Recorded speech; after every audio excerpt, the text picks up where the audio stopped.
इसकी पड़ताल करेंगे। सीधे चलते हैं लखनऊ। मुख्यमंत्री योगी उठाने के लिए, ध्यान आकर्षित करने के लिए अत्यंत महत्वपूर्ण है।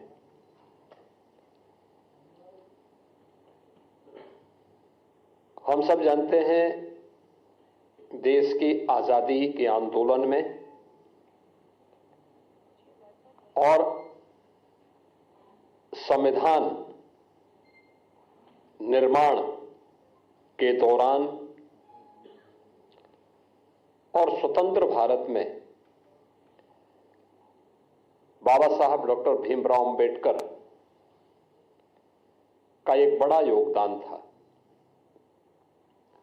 अत्यंत महत्वपूर्ण उनकी भूमिका समय समय पर रही। वे भारत माता के एक महान सपूत थे।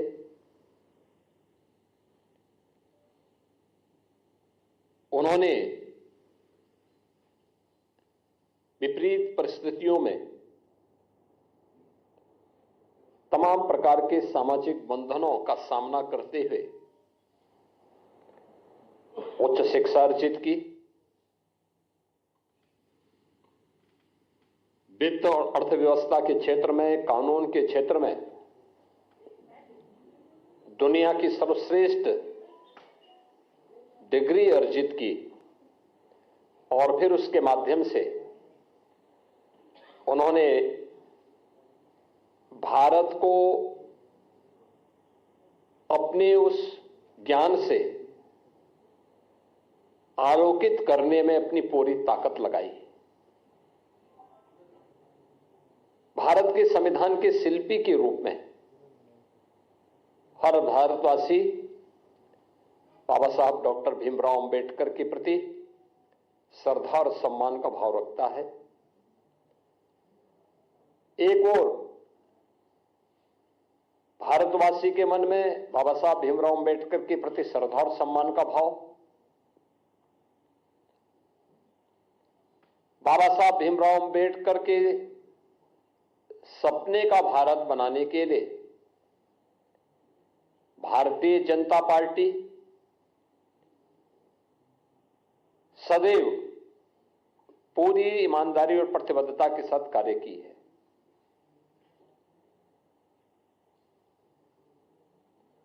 सरदेव अटल बिहारी वाजपेयी जी का यह जन्म शताब्दी वर्ष है और कल उनके जन्म सदी का एक आयोजन भी पूरे देश के अंदर होने जा रहा है। अटल जी की सरकार रही हो या आदरणीय प्रधानमंत्री नरेंद्र मोदी जी के नेतृत्व में चलने वाली भारतीय जनता पार्टी की सरकार, सदैव बाबा साहब भीमराव अंबेडकर की भावनाओं के अनुरूप भारतीय जनता पार्टी ने बाबा साहब भीमराव अंबेडकर को सम्मान दिया, उन भावनाओं को प्रतिनिधित्व दिया और हर स्तर पर उनके प्रति श्रद्धा और सम्मान का भाव रखा। चाहे वे पंचतीर्थ याद करें, बाबा साहब भीमराव अंबेडकर का जन्म मऊ मध्य प्रदेश के जिस क्षेत्र में हुआ था, वहां पर भारतीय जनता पार्टी के तत्कालीन मुख्यमंत्री श्री सुंदरलाल पटवा जी ने स्मारक बनाने का काम किया था और उसका उद्घाटन सरदेव अटल बिहारी वाजपेयी जी के द्वारा किया गया। दिल्ली में अंबेडकर सेंटर के लिए भूमि प्रदान किया था स्वर्गीय चंद्रशेखर जी ने और वहां पर अंबेडकर इंटरनेशनल सेंटर की स्थापना आदरणीय प्रधानमंत्री मोदी जी ने किया। दीक्षा भूमि नागपुर में भव्य स्मारक बनाने का कार्य हो या फिर इंग्लैंड में जहां पर बाबा साहब भीमराव अंबेडकर ने उच्च शिक्षा अर्जित की थी, वहां पर बाबा साहब भीमराव अंबेडकर का भव्य स्मारक बनाने का कार्य हो या फिर मुंबई के चैत्य भूमि, ये पंच तीर्थ जो बाबा साहब भीमराव अंबेडकर से जुड़े हुए हैं, ये भारतीय जनता पार्टी ने बनाए हैं और बाबा साहब की स्मृति को जीवंत बनाए रख करके सदैव सदैव के लिए भारत के अंदर वंचितों और दलितों के लिए एक आशा की किरण के रूप में बाबा साहब भीमराव अंबेडकर को सम्मान दिया। आज जो कुछ भी कार्य मोदी जी के नेतृत्व में चलने वाली एनडीए की सरकार के द्वारा किए जा रहे हैं, जिनमें पहली बार दलित और वंचित शासन की योजना का हिस्सा ईमानदारी के साथ बन रहा है, चाहे वह हर घर में शौचालय बनाने का कार्य हो, हर एक परिवार को, वंचित और दलित परिवार को आवास की सुविधा, सिर ढकने के लिए आवास की सुविधा हो, स्वास्थ्य बीमा का कवर देने का कार्य हो, चाहे वह देश के अंदर 80 करोड़ लोगों को राशन की सुविधा उपलब्ध करवाने का कार्य हो, अनुसूचित जाति, जनजाति और अन्य वंचित तबके को शासन की सभी प्रकार की सुविधाओं से आच्छादित करने का कार्य हो, ये सभी प्रधानमंत्री मोदी जी के नेतृत्व में देश के अंदर बखूबी चल रहा है। बाबा साहब भीमराव अंबेडकर इसी बात के लिए सदैव प्रेरणा प्रदान करते थे। इसी प्रेरणा से प्रेरित होकर के भारतीय जनता पार्टी अपने इस अभियान को पूरी ईमानदारी और प्रतिबद्धता के साथ आगे बढ़ा रही है। एक और भारतीय जनता पार्टी उन मूल्यों, उन आदर्शों के प्रति समर्पित होकर के कार्य कर रही है, तो दूसरी तरफ कांग्रेस, जिसका इतिहास देश के अंदर भारत के दलितों और वंचितों का अपमान करना,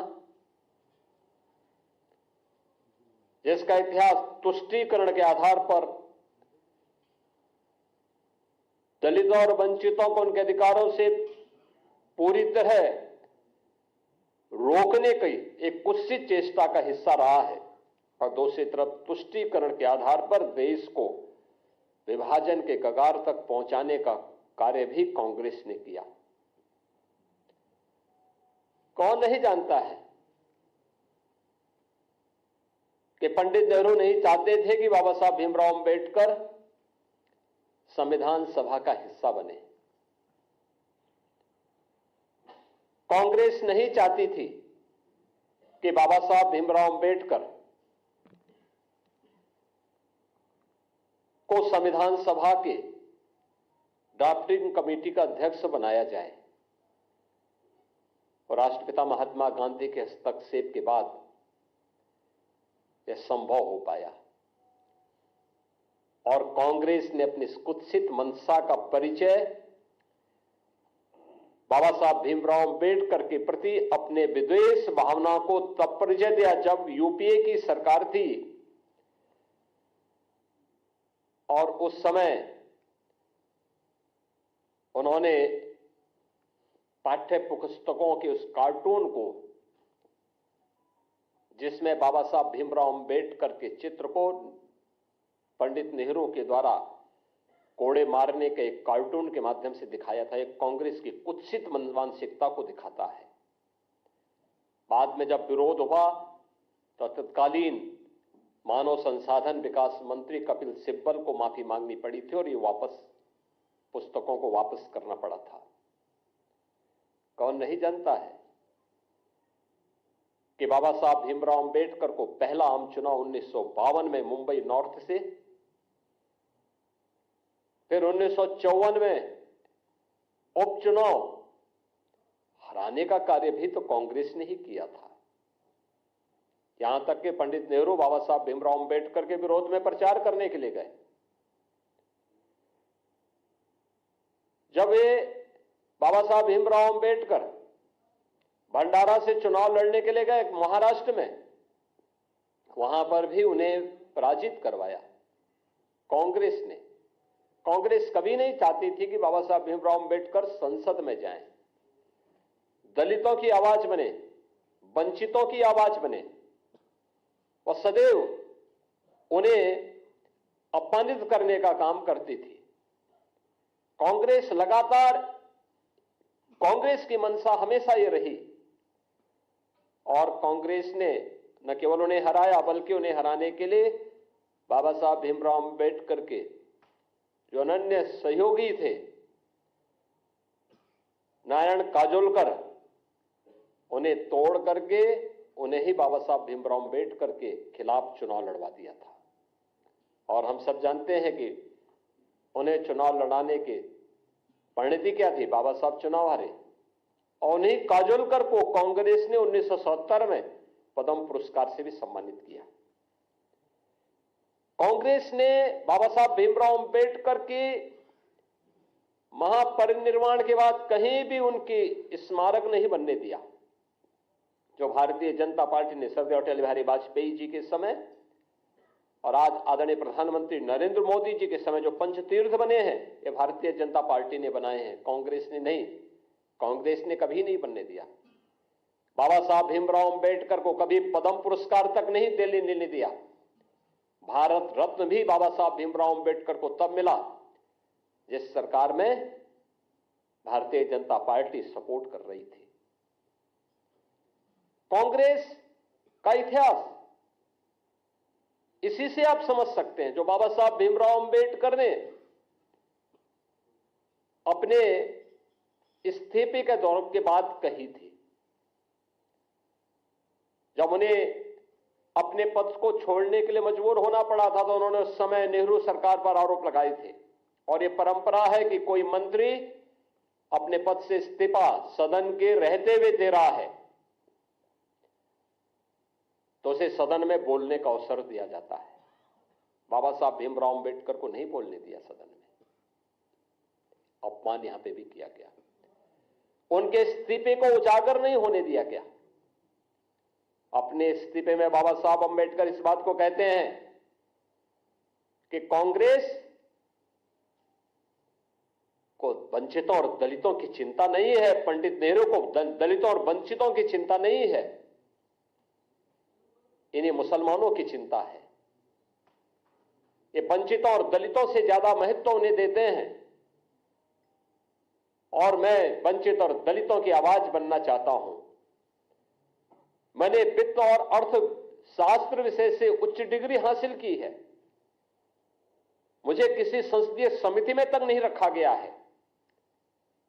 ये पीड़ा उनकी थी, जो वंचितों और दलितों के लिए जिस आंदोलन को उन्होंने आगे बढ़ाया था, देश के अंदर जिस सामाजिक समता के निर्माण के लिए उन्होंने अपना पूरा जीवन होम किया था, उन्हें उससे वंचित करने का काम भी कांग्रेस किस रूप में कर रही थी कि बाबा साहब अंबेडकर की पीड़ा उनके इस्तीफे के माध्यम से देखने को मिलती है। और याद करिए, जब कांग्रेस नेतृत्व की ही सरकार केंद्र में थी, तब उस समय कांग्रेस यूपीए सरकार के प्रधानमंत्री भी इस बात को कहते हैं कि देश के संसाधनों पर पहला अधिकार मुसलमानों का है, या वंचितों और दलितों का नहीं है।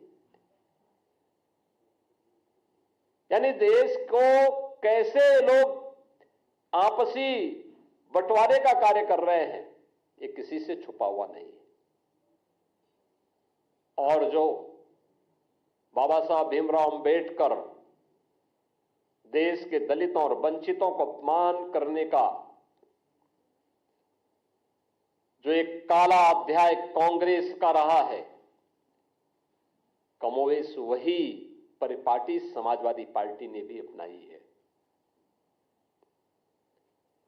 याद करिए, समाजवादी पार्टी की सरकार के समय 2012 में जब सरकार बनी थी, तब तत्कालीन मुख्यमंत्री ने कहा था कि सामाजिक न्याय से जुड़े हुए जो स्मारक हैं लखनऊ में बने हुए, सबको तोड़वा देंगे। यानी उन्हें सामाजिक न्याय के इन पुरोधाओं के स्मारक उन्हें अच्छे नहीं लग रहे थे, और उन्होंने अपने समय में किया भी। उन्होंने अपने समय में किया भी। कन्नौज के बाबा साहब अंबेडकर के नाम पर बने हुए मेडिकल कॉलेज का नामकरण हटा दिया, उसे बाबा साहब भीमराव अंबेडकर का नाम हटा दिया। लखनऊ में भाषा विद्यालय मान्यवर कांशीराम जी के नाम पर स्थापित था। वे सामाजिक न्याय की जिस लड़ाई वो लड़े थे, समाजवादी पार्टी ने नाम हटा दिया। सहारनपुर मेडिकल कॉलेज का नाम हटा दिया।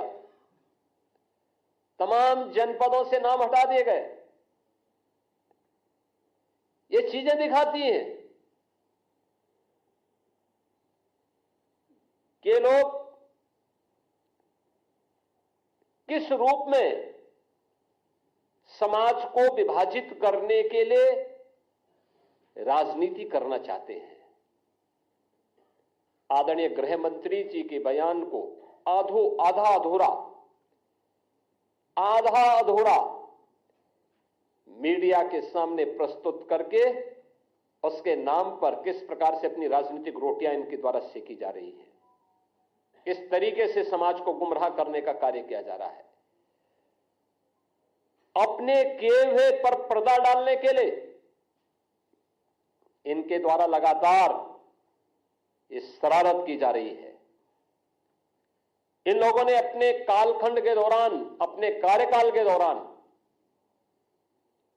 बाबा साहब भीमराव अंबेडकर सामाजिक न्याय के पुरोधाओं और महापुरुषों, दलितों और वंचितों के प्रति जो विद्वेष की भावना इन लोगों के मन में थी, ये आज भी उस प्रकार का आचरण लगातार कर रहे हैं। और यही कारण है कि जो भारतीय जनता पार्टी लगातार प्रधानमंत्री मोदी जी के नेतृत्व में दलितों और वंचितों के लिए नई नई योजनाएं ला रही है, उनके उत्थान के लिए कार्य कर रही है। जीरो पॉवर्टी के लक्ष्य को प्राप्त करने के लिए उन्हें 100% सिचुएशन के लक्ष्य की ओर बढ़ाने के लिए पूरी ईमानदारी के साथ कार्य कर रही है। इन सब के पीछे प्रेरणा बाबा साहब भीमराव अंबेडकर की है। उत्तर प्रदेश में हमारी सरकार ने स्वयं लखनऊ में बाबा साहब भीमराव अंबेडकर के नाम पर बाबा साहब अंबेडकर इंटरनेशनल सेंटर की स्थापना हम लोग कर रहे हैं। उत्तर प्रदेश के अंदर हर सरकारी कार्यालय में बाबा साहब भीमराव अंबेडकर का चित्र हमारी सरकार के समय, डबल इंजन की सरकार के समय लगे हैं। आजादी के बाद उत्तर प्रदेश से पहला दलित देश का राष्ट्रपति भी बनता है। पहली बार देश के अंदर कोई महिला जनजाति समाज से जुड़ी भी एक मातृशक्ति भारत के सर्वोच्च संवैधानिक पद पर बैठती है। प्रधानमंत्री मोदी जी की प्रेरणा, उनकी लीडरशिप सबको सम्मान देने की है। गृह मंत्री जी के एक बयान को संसद में, वह भी संविधान दिवस के अवसर पर, और संविधान दिवस का यह आयोजन भी 26 नवंबर की तिथि को संविधान दिवस के रूप में पूरा देश आयोजित करके बाबा साहब भीमराव अंबेडकर के प्रति अपनी श्रद्धा और सम्मान का भाव व्यक्त करेगा। यह प्रेरणा प्रधानमंत्री मोदी जी की है।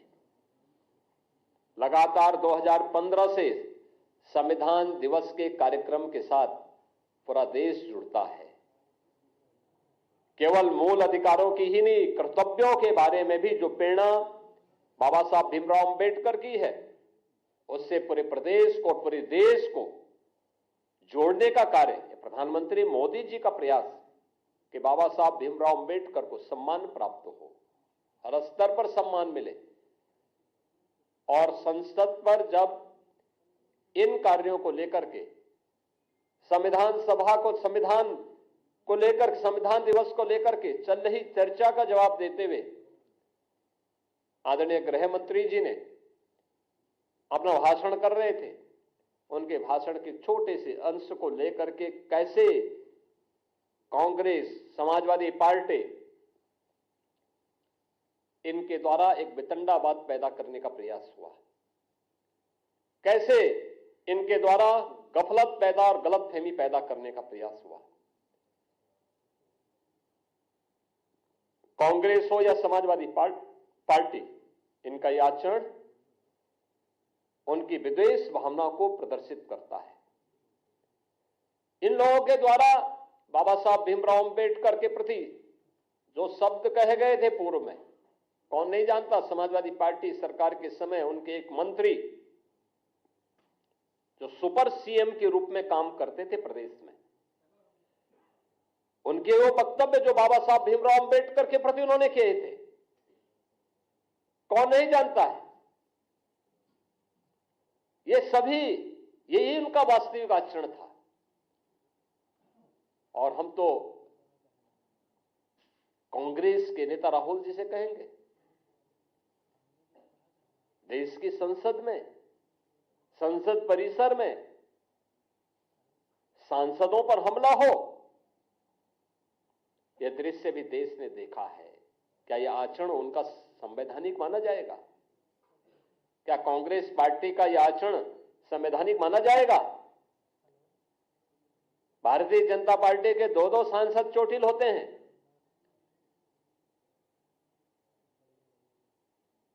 एक बुजुर्ग सांसद, पूर्व केंद्रीय मंत्री चोटिल होते हैं, उन्हें गिराया जाता है। यानी अपने सारे कृत्यों को, मारपीट के कृत्यों को, बुजुर्गों को धक्का देने की कृत्यों को ये संवैधानिक बनाने का प्रयास करते हैं। देश की संसद में जब अनुसूचित जाति जनजाति के हितों के लिए या महिलाओं के कल्याण के लिए आने वाले बिल को जब से राहुल गांधी के द्वारा फाड़े जाते हैं, क्या यह आचरण संवैधानिक है? अपने इन असंवैधानिक कार्यों के लिए बाबा साहब भीमराव अंबेडकर का अपमान करने की कांग्रेस की फितरत, चाहे वह कांग्रेस के द्वारा या समाजवादी पार्टी के द्वारा, इन सभी को देश की जनता से माफी मांगनी चाहिए। देश की जनता इनके आचरणों से इन्हें कभी माफ नहीं करने वाली है, क्योंकि आज इनका वास्तविक चरित्र सबके सामने आ चुका है। और अपने किए पर पर्दा डालने के लिए ये वर्तमान में समाज में विद्वेष की खाई को और चौड़ा करना चाहते हैं, लेकिन यह इनके ये कृत्य कभी अब सफल नहीं होने वाले हैं। जनता इन्हें खारिज कर चुकी है, बार बार खारिज की है। 2014 में खारिज की, 2017 में खारिज की, 2019, 2022, 2024 और अभी हाल ही के चुनाव में भी खारिज की है, आगे भी खारिज करेगी। मुझे आप सबसे यह अपील करनी थी